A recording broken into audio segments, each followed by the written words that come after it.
Thicker Than Water by Ralph Henry Barber and George Randolph Osborne. Dr. Burroughs, summoned from the operating room, greeted his friend from the doorway.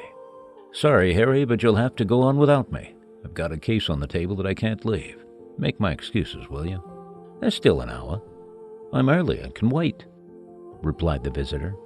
"Then come with me." Markham followed to the operating room.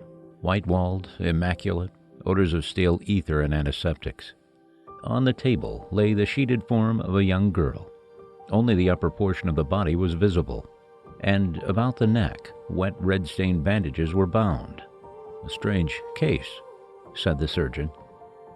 "Brought here from a sweatshop 2 hours ago. A stovepipe fell and gashed the artery in her neck.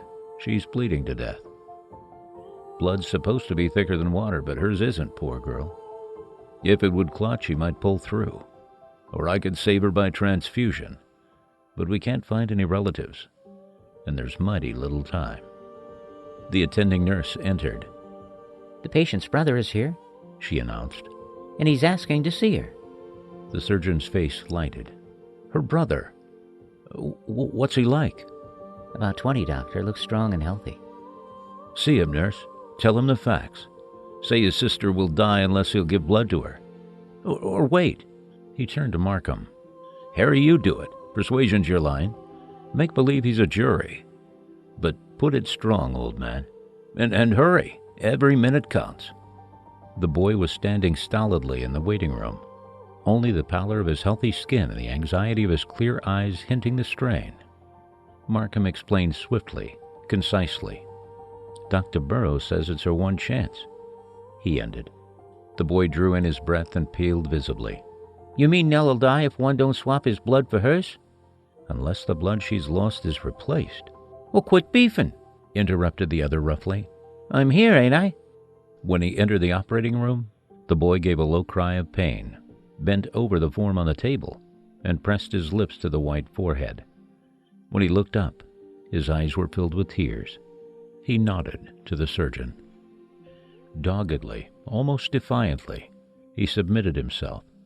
But when the artery had been severed and the blood was pulsing from his veins to the inanimate form beside him, his expression changed to that of abject resignation.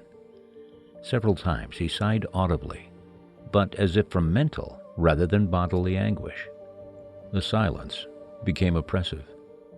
To Markham it seemed hours before the surgeon looked up from his vigil and nodded to the nurse.